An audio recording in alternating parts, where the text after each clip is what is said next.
As we embark on 2025, let's take a look at our Prime Minister's performance in 2024. You may be surprised at the grade I do give him. I'm interested in what you have to say. Don't forget to leave your comments below. Let's begin with the economy. I think many of you would agree that Canada's economic growth has been sluggish, especially compared to the USA. Housing affordability remains a critical issue, with a sharp increase in homelessness and rental costs. Public discontent with economic management is high. Our Canadian dollar has plummeted to near historic lows. Food prices and fuel prices skyrocketed. We may be headed right into a recession. For this reason, I give Trudeau an F. The government has continued to invest in healthcare, but challenges persist, especially in terms of wait times in hospitals, difficulty finding a personal doctor, and access to care. Some people are waiting up to 9 to 12 months for desperately needed surgeries, while their quality of life is severely reduced. Hospitals are barely making their budgets. Some are reporting strain on their hospitals due to massive influx of immigration. To be fair, the introduction of national dental care helped out some youth and seniors. But overall, there's a sense that we need to do more. For this reason, I give Trudeau a D. Trudeau has been working on his international image. He has attempted to maintain an international presence, notably with engagements with his friend French President Macron and Ukrainian President Zelensky. However, neither of these are impressing Canadians much. Many Canadians wonder why we have to give Zelensky so much money when we desperately need this money at home. The bigger issue is Trudeau's approach to dealing with the Trump presidency. You don't need a PhD in international relations to see there are serious red flags and that perhaps Trudeau has done irreversible damage concerning Canada's trade relationship with the US. For this reason, I give Trudeau's performance an F. The environment. Trudeau has prioritized efforts towards climate action with a focus on reducing emissions and promoting green technology. Targets under the Paris Agreement is to achieve net zero emissions by 2050.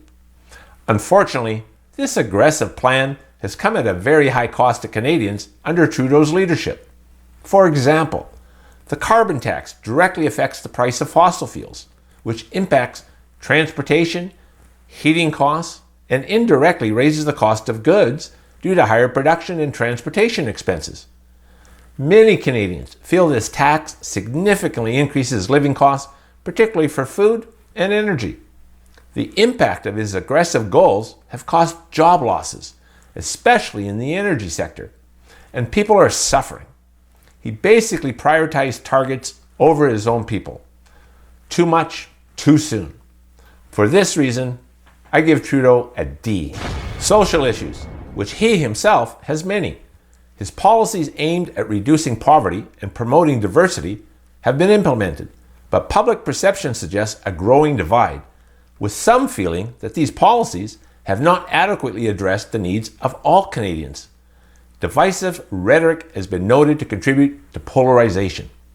There is a general feeling in Canada that Trudeau went too far left and that the woke movement broke Canada. Canadians want the pendulum to swing back to the center. Parents don't want the woke agenda in their schools. Hard stop. Propaganda is a real issue. Propaganda in Canada, like in many countries, operates across a spectrum, from our overt government campaigns to more subtle forms of influence through media, education, and social media.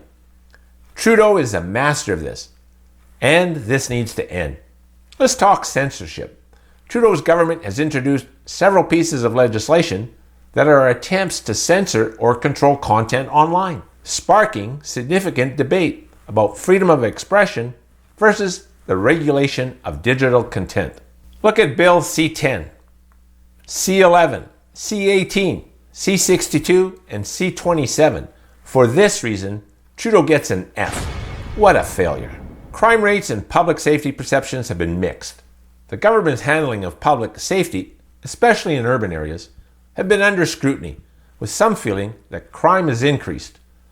Over theft in retail stores, rampant car theft, gun violence is growing, and there seems to be little deterrent and few consequences. Canadians are losing trust in their RCMP as rampant fraud with Canada's money is exposed and nothing seems to get done and no arrests are made. Taking guns from collectors and farmers makes zero sense. Shipping guns to Ukraine is a path Canadians did not vote for. He gets a D for that. Education. Continued investment in education, particularly in reducing costs for post-secondary education and implementing childcare programs, but dissatisfaction with educational outcomes and teacher shortages, woke agendas have infiltrated the schools and parents are mortified by what their kids are being taught in schools. Censorship in schools by banning books. History is being rewritten and children are losing respect for their heritage. I'll give them a grade C for that. Housing policy has been one of the most criticized areas, with a significant gap between population growth and housing availability, leading to skyrocketing costs and affordability issues. Failed miserably. Immigration. High immigration targets have been set, but the infrastructure and services are not keeping pace, straining resources and contributing to social tensions. I give him an F on that. Ethics. Several controversies, including vacation ethics, have negatively impacted Trudeau's reputation for ethical governance. Public trust has been eroded by these incidents. His grade, a big fat F. Leadership and communication. Approval ratings have plummeted, with many Canadians expressing frustration over leadership style, and communication perceived as out of touch with everyday issues. The narrative of his government seems to lack resonance with the public. I give him a grade F for this. Here's what I feel about Trudeau's 2024 performance. Prime Minister Trudeau faced significant challenges, reflected in a broad spectrum of public dissatisfaction. His approval ratings have hit an all-time low. Canadians want a re-evaluation of policy focus and new leadership. The year was marked by economic struggles, housing, and public discontent over immigration management. Political pressure, including calls for resignation from within his own party. He cannot recover from public support before the next election. Trudeau failed Canada. More importantly, failed Canadians. We all feel it. Overall grade, an F. Let me know what you rate Trudeau's performance. Don't forget to hit the thumbs up button and subscribe. This is a new channel, and our goal is to keep giving you timely news about what matters in Canada because it's your money. I'm Glen from McGuire Financial, giving you news that impacts your wallet and your future.